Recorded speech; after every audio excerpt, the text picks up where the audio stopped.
दोस्तों, आप लोगों में से बहुत से लोगों ने Mike Tyson, Muhammad Ali, Vijender Singh, MC Mary Kom, Canelo Alvarez, Floyd Mayweather, इन लोगों का नाम सुना होगा। ये सारे खिलाड़ी बॉक्सर्स रहे हैं और आज की इस वीडियो का टॉपिक भी बॉक्सिंग ही है। हम बॉक्सिंग के बारे में डिटेल में बात करेंगे। तो सबसे पहले हम बात करते हैं इसकी हिस्ट्री के बारे में। Just like other combat sports like कुश्ती, बॉक्सिंग की हिस्ट्री भी लगभग 6 से 7 हज़ार साल पुरानी है। और उस टाइम पे जो बॉक्सिंग के मैचेस हुआ करते थे वो बहुत ज़्यादा अनसेफ होते थे, क्योंकि उसमें वेट कैटेगरीज नहीं होती थी। उस टाइम के मैचेस में कोई टाइम ड्यूरेशन नहीं होता था। मैचेस कभी कभार तब तक चलते जब तक कोई एक फाइटर मर नहीं जाता था। इस तरीके की फ़ाइट्स होती थी पहले बॉक्सिंग के इनिशियल स्टेजेस में।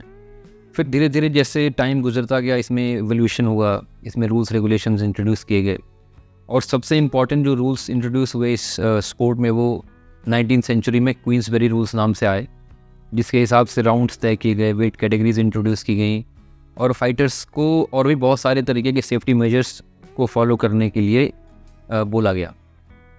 इस तरह से बॉक्सिंग का एवोल्यूशन हुआ और सन 1904 में पहली बार बॉक्सिंग को, मेंस बॉक्सिंग को ओलंपिक्स में शामिल किया गया और उसके बाद से लगातार इसमें बहुत अच्छे डेवलपमेंट्स हुए हैं।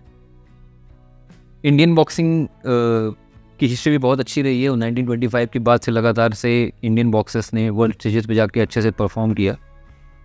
और पहली बार 2008 के बीजिंग ओलंपिक गेम्स में विजेंदर सिंह ने पहली बार बॉक्सिंग का ब्रॉन्ज मेडल जीता।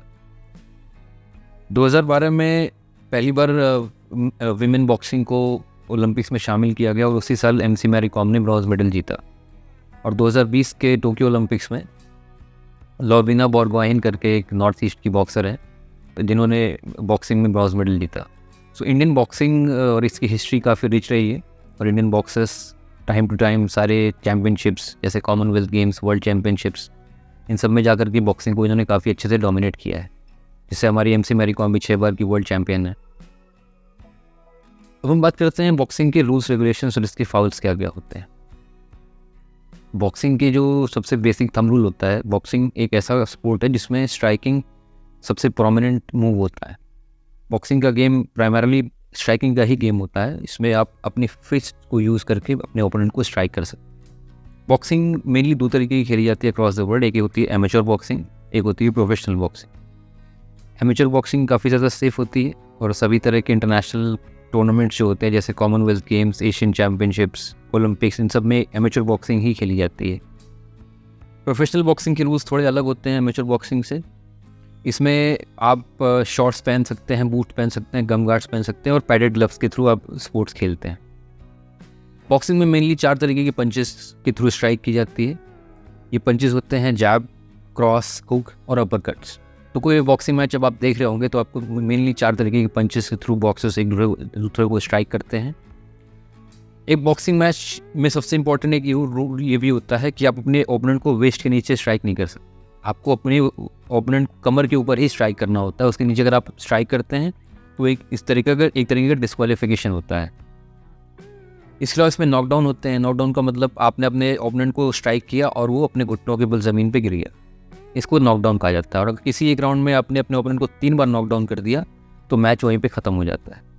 इसके अलावा टेक्निकल नॉकआउट का मतलब ये होता है कि आप अपने ओपोनेंट को स्ट्राइक कर रहे हैं और एक ऐसा पॉइंट आ गया जहाँ पे उस ओपोनेंट को लगा या उसके जो कॉर्नर मैन है, उसकी टीम के जो लोग हैं, उसका जो कोच है या मैच में जो रेफरी है, उसको ऐसा लगने लगा कि आप इतने ज़्यादा डोमिनेंट हो गए उसके ऊपर कि वो अपने आप को डिफेंड भी नहीं कर पा रहा। तो वो रेफरी वहीं पे बीच में आकर के मैच को रोक देता है, जिसके नॉकआउट कहते हैं। किसी बॉक्सिंग मैच को जीतने का सबसे ईजी तरीका होता है नॉकआउट करना। नॉकआउट का मतलब अपने ओपोनेंट को अपनी इतनी एक्सप्लोसिविटी और इतने ज़्यादा फोर्स से आपने स्ट्राइक किया कि वो अपने घुटनों के बल रिंग में गिर गया और उसके बाद रेफरी 10 सेकंड्स तक काउंट करता है।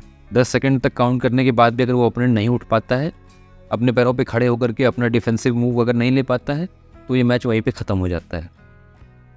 तो ये तरीके होते हैं किसी बॉक्सिंग मैच को जीतने के। इसमें फाउल्स बेसिकली बहुत ही सिंपल होते हैं कि आप अपने ओपोनेंट को नीचे, कमर के नीचे नहीं मार सकते, आप इलीगल मूव्स को यूज़ नहीं कर सकते, आप अपनी एल्बो, नीज़ या लेग्स को यूज़ नहीं कर सकते। तो ये सारे तरीके होते हैं किसी बॉक्सिंग मैच को जीतने के और इसमें फाउल्स, डिस्क्वालिफिकेशंस के ये बेसिक से रूल्स होते हैं। अब हम बात करते हैं कि बॉक्सिंग मैच एक बॉक्सर की सबसे खूबसूरत, सबसे पावरफुल स्ट्रेंथ क्या होती है, जिसके थ्रू एक बॉक्सर एक एमएमए मैच को डोमिनेट कर सकता है अगर वो एक एमएमए फाइटर है तो।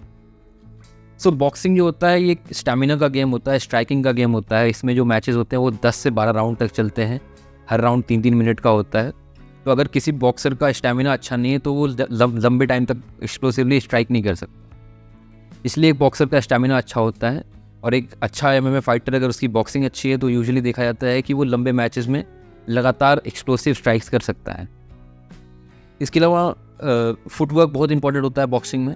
जैसे जब आप रिंग में अपने ओपोनेंट को फेस कर रहे हैं तो उसके आ रहे पंचेस से बचने के लिए आपको अपने लेग्स के थ्रू इधर उधर मूव करना पड़ता है, इसको फुटवर्क कहा जाता है। इसके अलावा और भी बहुत सारी हेड मूवमेंट्स होती हैं जिससे अपने ओपोनेंट के पंचेस को डॉज करते हैं। ब्लॉक्स होते हैं जिसके थ्रू अपने ओपोनेंट के आ रहे पंचेस को ब्लॉक करते हैं, अपने आप को बचाते हैं। तो ये सारे रीजंस से एक एमएमए फाइटर अगर बॉक्सिंग में अच्छा है तो उसके एक एमएमए फाइट में डोमिनेट करने के चांसेस काफ़ी बढ़ जाते हैं। जैसे पीटर यान का नाम लिया जाता है, मैक्स हॉलोवे का नाम लिया जाता है। ये ऐसे फाइटर्स हैं जिन्होंने अपनी बॉक्सिंग के दम पे, एंडरसन सिल्वा का नाम लिया जाता है, इन्होंने अपनी बॉक्सिंग के दम पे एमएमए को काफ़ी टाइम तक डोमिनेट किया और काफ़ी अच्छी सक्सेस अचीव करी अपने एमएमए करियर में। तो इसलिए ऐसा देखा जाता है, it has been observe that अगर कोई फाइटर एमएमए में अच्छा है, बॉक्सिंग में अच्छा है, तो वो अपनी एमएमए फाइट्स को काफ़ी अच्छे से काफ़ी लंबे टाइम तक फाइट कर सकता है। और यूजुअली जो बॉक्सर्स, अच्छे बॉक्सर्स होते हैं, उनकी एमएमए फाइट्स के जो रिजल्ट्स आते हैं, ज़्यादातर ऐसा देखा जाता है कि वो डिसीजंस के बेसिस पे आते हैं, क्योंकि ये अपने ओपोनेंट्स के ऊपर बहुत अच्छे, सिग्निफिकेंट और एक्यूरेट स्ट्राइक्स करते हैं और उन पॉइंट्स को काउंट करके एमएमए के मैचेस के रिजल्ट्स निकाले जाते हैं at the end of the rounds. तो ये थी कुछ बातें बॉक्सिंग के बारे में। मुझे उम्मीद है कि आप लोगों को ये वीडियो इन्फॉर्मेटिव और अच्छा लगा होगा। आने वाली वीडियोस में हम लास्ट जो 2 मार्शल आर्ट्स है, जिजुत्सु और मुए थाई, इनके बारे में बात करेंगे, और उसके बाद हम प्रॉपर एमएमए के ऊपर डिस्कशन हमारा स्टार्ट होगा, जिसमें पहले मैं आपको दुनिया भर के जो अच्छे अच्छे एमएमए फाइटर्स हैं उनके बारे में बताऊंगा, और इंडियन एमएमए और वर्ल्ड एमएमए की जो रेगुलर अपडेट्स हैं वो अब आपके साथ मैं शेयर करना स्टार्ट करूँगा। सो होपफुली हमारी जो एलिमेंट्स ऑफ एमएमए की जो सीरीज़ चल रही है ये आने वाले 1-1.5 हफ्ते में कंप्लीट हो जाएगी। उसके बाद आपको रेगुलर अपडेट्स और दुनिया भर के एमएमए फाइटर्स की प्रोफाइल्स, ये सारी चीज़ें आपके साथ शेयर करना स्टार्ट करूँगा। तो thank you so much for all the love and support. Keep watching and please share and comment, और जो भी फीडबैक है आप प्लीज़ मेरे साथ शेयर करिए, जिससे मैं अपनी वीडियोज़ को और बेटर बना पाऊँ। I will really thankful if you share your feedback and your opinions. Thank you so much and have a good one.